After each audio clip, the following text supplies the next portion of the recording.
Good morning. A special thanks to Woody for inviting me back.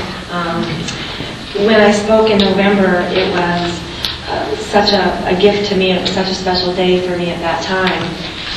It was a day that I got to publicly celebrate and share the life of a very special woman that I was given the blessing to meet, care for, learn from, and most importantly, love. And I feel the same today.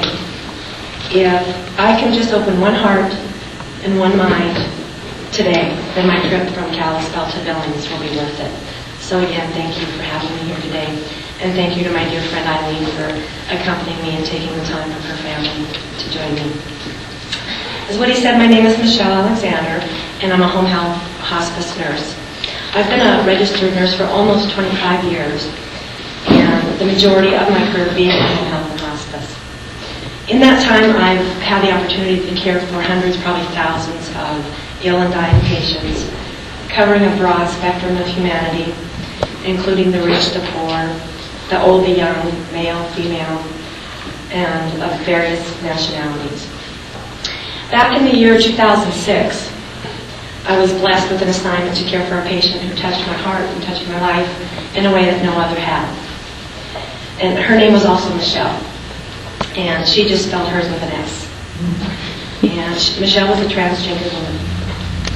She was originally put on our home health service for a 7-day course of intravenous antibiotics for a respiratory infection. And what began as a 7-day professional encounter turned into a 4.5-month expedition into identity, gender, and unconditional acceptance that affected me profoundly then and continues to affect me even today. Until I met Michelle, my experience with the transgender community had been essentially non-existent. My only encounter was in a well-known drag club in Portland, Oregon, that my mother took me to when I was in nursing school. Her intention at that time was to broaden my horizons, given my small-town origins in Butte, Montana. So up to that point, I had very little exposure to anything resembling diversity. So before meeting Michelle, my mental image of a transgender person was what I saw in the drag club. Now that I know to be an unrealistic portrait of the transgender community. So with a casual, unthinking prejudice, I assumed that Michelle was a man who chose to dress as a female. I thought of her as a transvestite, a term largely acknowledged today as obsolete. I soon discovered that my prejudices regarding Michelle were equally obsolete. Michelle had another unique quality about her. She was blind, completely blind. No shadows, no nothing. The only thing that she possibly remembered was the color red and the color green from some memories when she was a child living on a farm. And she went blind when she was 18 months old. She was 56 years old when I met her. I would like all of you to just consider for a brief moment the kind of self-awareness it would require to be sure of one's own inner identity despite being blind. She had no one or nothing to compare herself to on an external basis. She had only her deep, innate sense of self, her inner vision to guide her on her long and painful journey. To my eternal shame, I confess for the first 3 weeks of our relationship, I felt really awkward around Michelle. And I found myself repeatedly judging her. I remained very respectful of her, but judge her I most certainly did. Secretly, I hoped that she was not able to sense this, which later on in our relationship, we talked about it, and yes, she sensed my discomfort around her the first 3 weeks or so. And her comment to me was, "You were scared to death of me." I was really conflicted, uncomfortable with her, but I was more uncomfortable with myself for my inability to find a measure of acceptance with my patient. I really had thought that I had mastered the judgment thing being a nurse for so long. So my discomfort with Michelle lasted for about 3 weeks. And I was very curious and wanted to ask her several questions, but I didn't want to make her feel uncomfortable. so I, at that time, didn't ask any questions. But she must have sensed my curiosity, because she broke the ice by telling me, if you have the courage to ask, I have the courage to answer. So that's all it took to begin the process of opening my mind. Michelle became my teacher, and I gladly became her student. She started giving me books to read and videos to watch. And with each book read and each video watched, each assignment, the questions multiplied and my curiosity just grew by leaps and bounds. She answered each and every question that I had with honesty, openness, based on her knowledge and her experience. Then she gave me her journal to read. She handed me a tattered manila folder that was almost at the point of falling apart. And in the folder were many very thin and worn pages that had been typed.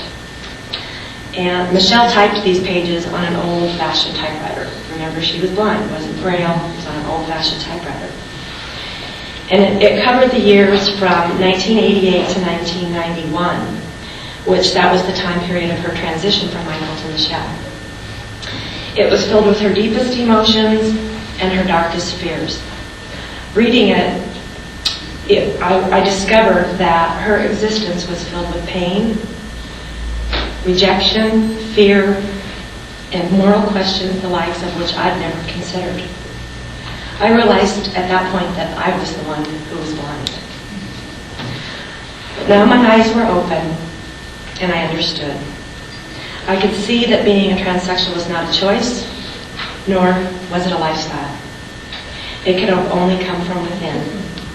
I finally realized that it was not about the clothing, nor was it merely about being feminine, but was instead wholly concerned with identity, a deep sense of self. She did not have a visual construct of what a female or male looked like. She could not look at another woman and think to herself, that's what I want to look like. That's how I want to dress. I felt so honored at that time that she was willing to share this part of her life with me. And this, reading her journal, is what opened my heart to my friend Michelle. Michelle transitioned in Kalispell back in the 80s, in the late 80s. And at that time, Kalispell probably had a population of maybe 7,000 people, which the majority of them were hard-nosed conservatives. So believe me when I say that her transition was completely and utterly an act of self-determination and courage. Like many of the transgender community, she had no guidance, she had no assistance, very few resources to draw upon, which was a situation further complicated by her blindness. She couldn't find a physician to prescribe her hormone therapy. Eventually she did find a counselor, but her counselor had no experience working with a transgender client. So she was her counselor's teacher. She had very little support from her friends or her family. And at that time, the employment possibilities for a blind trans woman in Kalispell were very limited. But despite all of the adversities in Michelle's path, she did not let them stop her on her quest. Instead, the obstacles encountered made her all the more determined to become the person that she knew herself to be, had known herself to be since a small child. It was about this time that I started crossing professional boundaries with Michelle, and it's something that I had never done in 20 years of being a nurse. I began visiting her on my off time, and at that time I just wanted to reach out and be her friend. About 2 months after meeting Michelle, obviously her respiratory infection had not cleared, so she was continuing on our service. And after about 2 months of meeting her, I went to a retreat. And it was actually a Catholic Cresceo. And I'm not Catholic, but my dad asked me to go to accompany my stepmother, who was Catholic. And he